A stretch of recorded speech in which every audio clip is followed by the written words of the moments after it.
வணக்கம் நண்பர்களே. நம்ம இன்னைக்கு கோயில் பயண வீடியோவில் திருவண்ணாமலைக்கு பக்கத்தில் இருக்கக்கூடிய பர்வதமலைக்கு தான் போகிறோம். மலை அடிவாரத்தில் இருக்கக்கூடிய ஆஞ்சநேய சன்னதியும் வணங்கிட்டு கொஞ்சம் தூரம் மலைப்பாதை வழியே நடந்து போனால் கருப்பசாமி சன்னதி வருது. கருப்பசாமி சன்னதியும் வணங்கிட்டு இங்கே இருக்கக்கூடிய வனபத்திர காளியம்மன் சன்னதியும் இருக்குது. அவங்களையும் வணங்கிட்டு நம்மளோட பயணத்தை தொடங்கலாம்.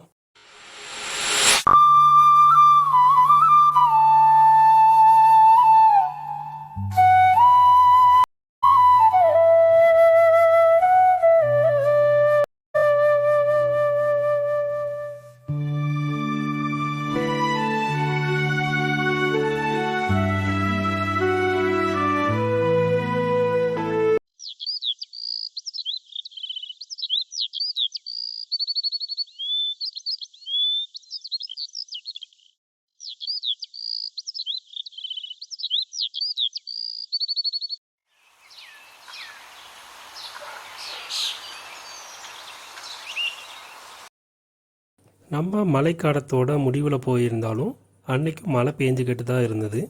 எல்லா பக்கமும் நீரோடைகளும் நீரும் பச்சை பசுமையாகவே இருந்தது பர்வதமலை.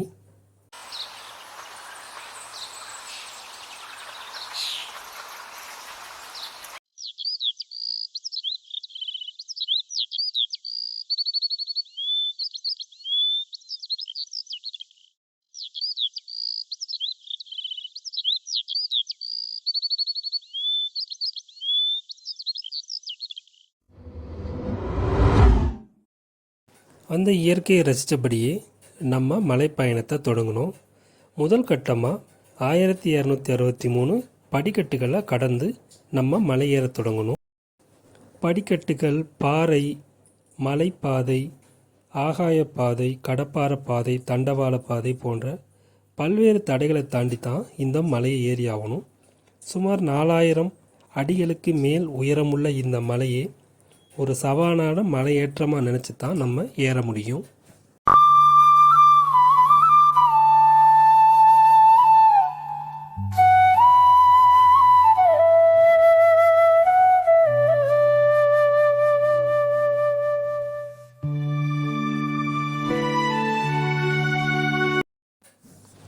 படிக்கட்டு பாதை முடிந்தவுடன் கரடுமுரடான மலைப்பாதை தொடங்குது. மலைப்பாதையில் கொஞ்சம் தூரம் ஏறின ஒன்றும் அந்த காலத்தில் தங்குவதற்காக கட்டப்பட்ட ஒரு மடம் ஒன்று வருது. இந்த மடம் தற்போது சிவன் கோயிலாகவும் விநாயகர் மற்றும் தர்மசாஸ்தாவோட கோயிலாகவும் மாற்றப்பட்டிருக்கு. ரொம்ப அற்புதமான ஒரு சிவன் லிங்கத்தை இங்கே பிரதிஷ்டை பண்ணி வச்சுருக்காங்க. அவரையும் வணங்கிட்டு நம்ம மலைப்பயணத்தை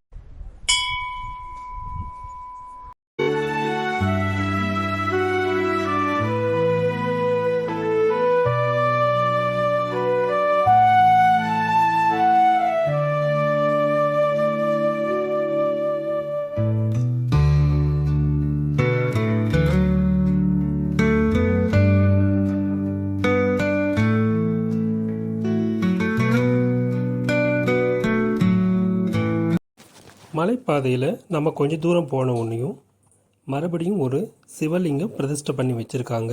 இங்கே கோயில் கிடையாது, வெட்ட வழியில் தான் இந்த சிவலிங்கத்தை பிரதிஷ்டை பண்ணி வச்சுருக்காங்க.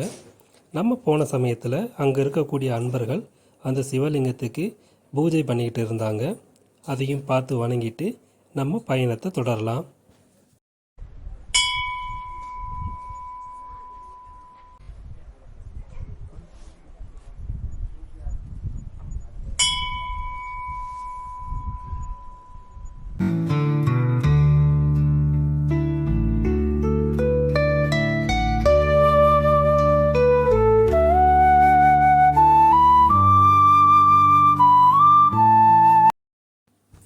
சென்ற முறை நம்ம இங்கே வந்திருந்தப்போ கடைகளுக்கு அனுமதி இல்லை. ஆனால் இந்த முறை ஒரு சில கடைகளுக்கு அனுமதி கொடுத்துருந்தாங்க. அதனால் கொஞ்சம் ஆறுதலாக இருந்தது. ஒரு லெமன் சோடா வாங்கி குடிச்சிட்டு நம்மளோட பயணத்தை தொடர்ந்தோம். அங்கே வாங்கக்கூடிய பிளாஸ்டிக் குப்பைகளை முடிஞ்ச அளவுக்கு பக்கத்தில் அங்கே வச்சுருக்கக்கூடிய குப்பை தொட்டிகளில் போட்டு வந்தீங்கன்னா ரொம்ப நல்லது.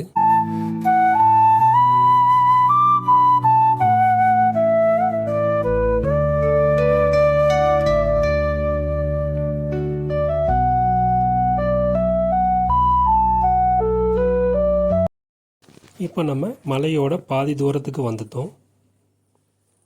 தென்மாதி மங்கலம் பாதையும் கடலாடி பாதையும் இணையிற இடம் இந்த இடம்தான். இந்த இடத்துல இருந்து இன்னும் பாதி தூரம் நம்ம மலை ஏறி ஆகணும். அங்கேயும் சில சூளங்களையும் சிவலிங்கத்தையும் பிரதிஷ்டை பண்ணி வச்சுருந்தாங்க. அதையும் வணங்கிட்டு பக்கத்திலேயே ஒரு சிறிய கடையில் கூழ் விற்றுக்கிட்டு இருந்தாங்க. அதையும் வாங்கி குடிச்சிட்டு நம்ம பயணத்தை தொடர்ந்தோம்.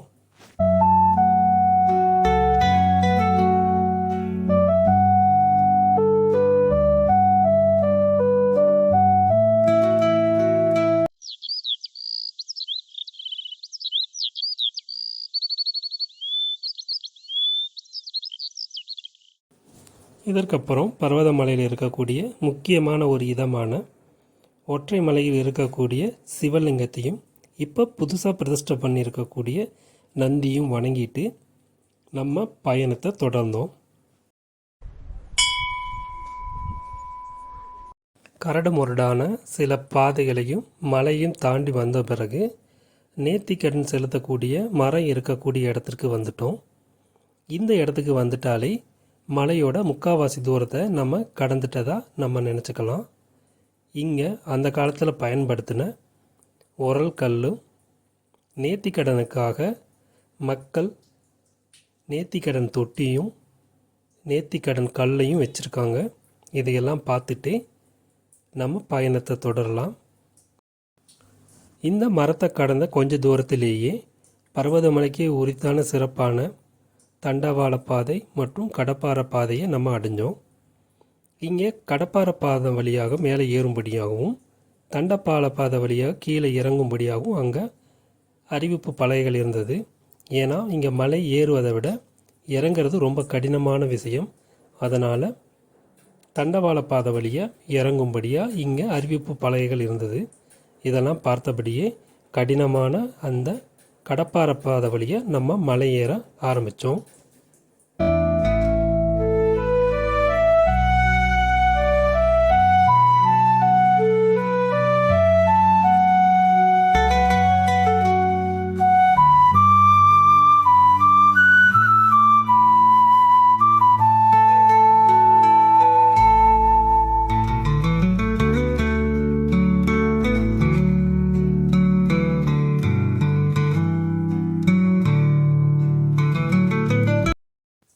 பார்ப்பதற்கு எளிதாக தோன்றினாலும் தண்டவாள பாதையும் கடப்பாறை பாதையும் உயரத்தை பார்த்தா பயப்படக்கூடிய மனோபாவம் இருக்கவங்களுக்கு கண்டிப்பாக ஏற்றது இல்லை. ஏன்னா மிகவும் அச்சுறுத்தும் வகையிலேயே இந்த பாதைகள் ரெண்டும் இருக்கும். தைரியமானவங்க இருந்தாலும் இந்த பாதை ஏறும் பொழுது திரும்பி பார்க்காம ஏறுறது ரொம்ப நல்லது. ஒரு வழியாக கடப்பாறை பாதையை ஏறி முடித்தவனையும் பர்வதமலை சிவன் கோயில் நமக்கு தெரிய ஆரம்பிச்சது. கடப்பாறை பாதையோட முடிவில் அந்த காலத்தில் கட்டப்பட்ட ஒரு சிறிய அளவிலான கோட்டையும் இருக்குது. இந்த கோட்டையில் அந்த காலத்தில் செதுக்கப்பட்ட சிற்பங்களும் புடைப்பு சிற்பங்களும் இருக்குது. இவ்வளோ உயரத்தில் இவ்வளோ அழகான கற்களை கொண்டு இப்படி ஒரு அற்புதமான மண்டபத்தை கட்டியிருக்கிறது ஒரு மிகப்பெரிய விஷயம். இந்த மண்டபத்தோட வெளிப்புறத்தில் அந்த காலத்தில் செதுக்கப்பட்ட சிற்பங்களையும் நம்மால் பார்க்க முடியுது.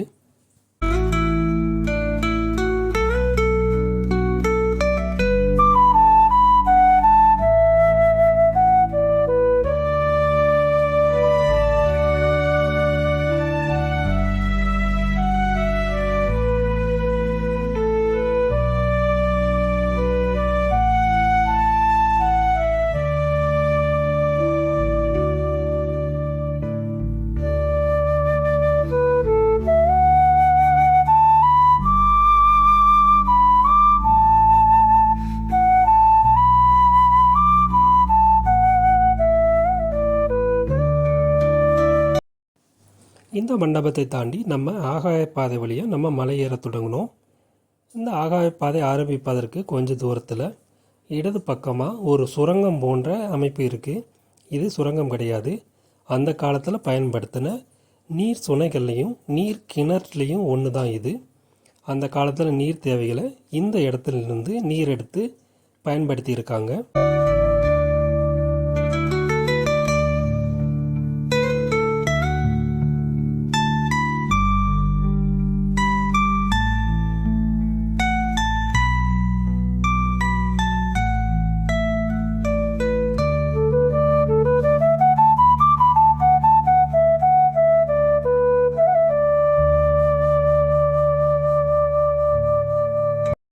இதை தாண்டி போன கொஞ்ச தூரத்திலேயே மலையிலிருந்து வரும் தண்ணி தேங்கும் வகையில் மற்றொரு நீர் சுனையும் நம்மளால் பார்க்க முடிஞ்சது.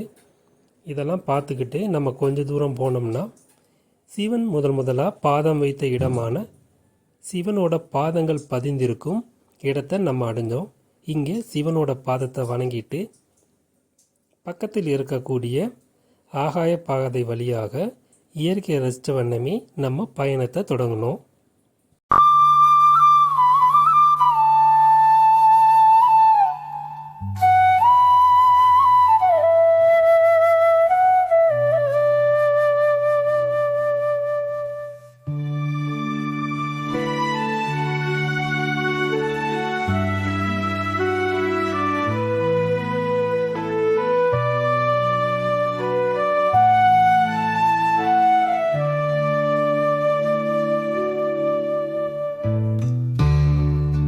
இந்த ஆகாய பாதையோட முடிவில் ஒரே ஒரு ஆள் மட்டுமே உள்ளே போகிற அளவுக்கு இருக்கக்கூடிய 2 பாறைகளுக்கு நடுவில் மிக ஆபத்தான வகையில் ஒரு பாதை இருக்குது. அது வழியாக ஏறித்தான் நம்ம கோயிலுக்கு போயாகணும். இப்பொழுது மாற்றுப்பாதையாக இன்னொரு இரும்பு படிக்கட்டுகளையும் அமைச்சிருக்காங்க.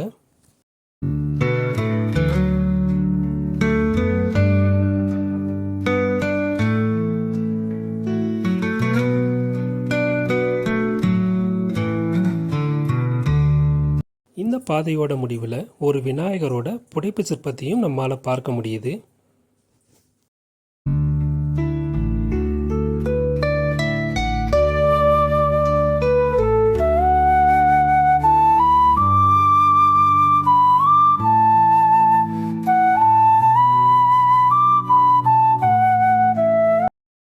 இப்போ நம்ம பர்வதமலையோட உச்சியை அடைஞ்சிட்டோம். முதல்ல வழித்துணை ஆஞ்சநேயரை வணங்கிட்டு நம்ம மலையோட உச்சியில் இருக்கக்கூடிய மல்லிகார்ஜுனரையும் பிரம்மாம்பிகையும் போய் தரிசனம் பண்ணலாம். இங்கே மலை 2 பிரிவுகளாக இருக்குது. ஒரு பக்கம் மலையில் சூளம் வச்சுருக்காங்க, மறுபக்கம் மலையில் சிவனோட கோயில் இருக்குது. இந்த மலையிலேயே ஒரு சிறிய அளவிலான மடம் ஒன்றும் இருக்குது. நுழைவாயிலை தாண்டி நம்ம மலையேற ஆரம்பித்தோம். இப்போ நம்ம உச்சி கோயிலுக்கு போய் சிவபெருமானையும் அம்மனையும் தரிசனம் பண்ணலாம்.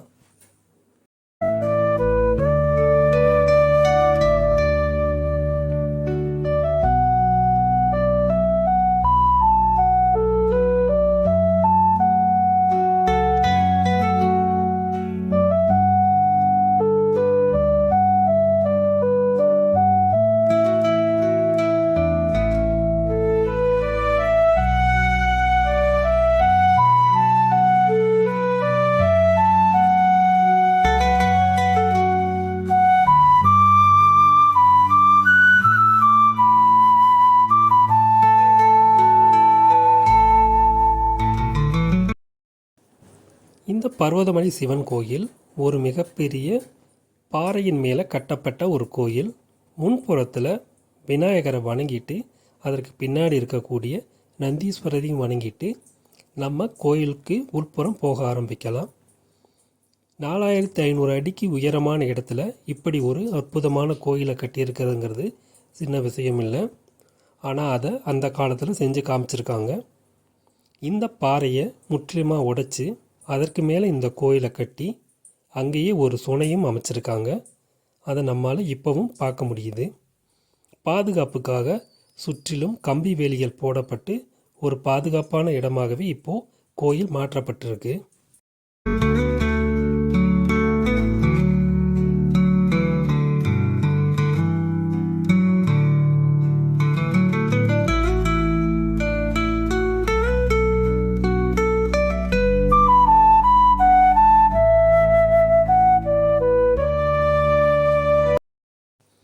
பர்வதமலை சிவனோட தல வரலாறும் மற்ற அனைத்து விஷயங்களும் ஏகப்பட்ட வீடியோக்களில் நீங்கள் பார்த்துருப்பீங்க. அதனால் இந்த வீடியோவில் நான் சிவன் கோயிலோட அழகையும் பர்வதமலையோட அழகையும் உங்களுக்கு காட்டணும்னு நினச்சேன். அதனால் அதை பற்றி நான் அதிகமாக பேசலை. இங்கே இருக்கக்கூடிய இறைவன் மல்லிகார்ஜுனர், அம்மன் பிரம்மாம்பிகை. பல சித்தர்களாலும் முனிவர்களாலும் வணங்கப்பட்ட ஒரு ஸ்தலம் இது. அப்படிப்பட்ட ஒரு ஸ்தலத்தை நம்மளும் போய் பார்க்கணும். அப்படி மலையேறி பார்க்க முடியாதவங்களுக்காக அந்த கோயிலில் இருக்கக்கூடிய மொத்த அழகையும் காட்டணுங்கிறதுக்காகத்தான் இந்த வீடியோவை நான் பதிவேற்றம் பண்ணியிருக்கேன்.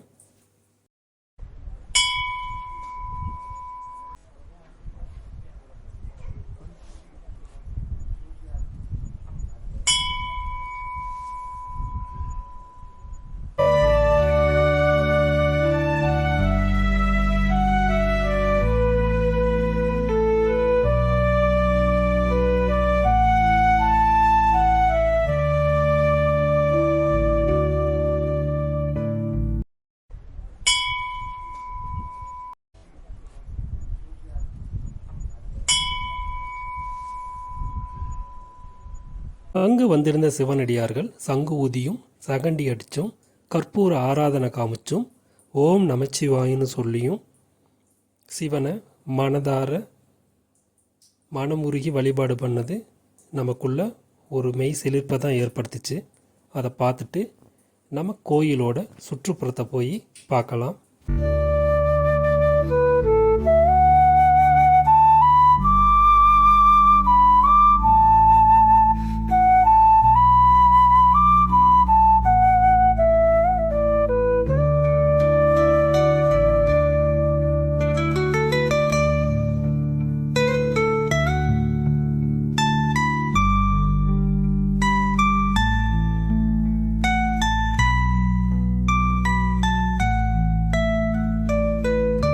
குடிப்பதற்கு நீர் கூட இல்லாட்டியும் இவ்வளோ ஒரு உயரமான இடத்துல இவ்வளோ ஒரு ஆபத்தான பயணத்தை மேற்கொண்டு எல்லோரும் சாரசாரியாக இங்கே வர்றதுக்கான முக்கியமான காரணம் அந்த சிவனோட அருள் தான். சிவனை நேரடியாக நம்மளால் பூஜை பண்ண முடியுங்கிற ஒரு விஷயந்தான் இந்த கோயிலை நோக்கி இவ்வளோ பக்தர்களை இழுக்குது. இது ஒரு அற்புதமான ஒரு கோயில் தான்.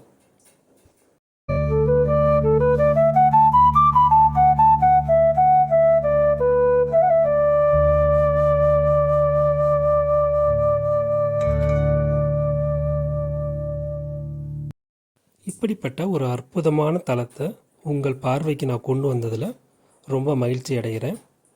இன்னும் இது போன்ற நல்ல நல்ல வீடியோக்கள் வருவதற்கு நம்ம சேனலை தொடர்ந்து சப்போர்ட் பண்ணுங்கள். இன்னும் இந்த கோயில் எடுக்கப்பட்ட சில இயற்கை காட்சிகள் மற்றும் புகைப்படங்களுடன் உங்களிடமிருந்து விடைபெறுவது உங்கள் ஆர்ஆர்.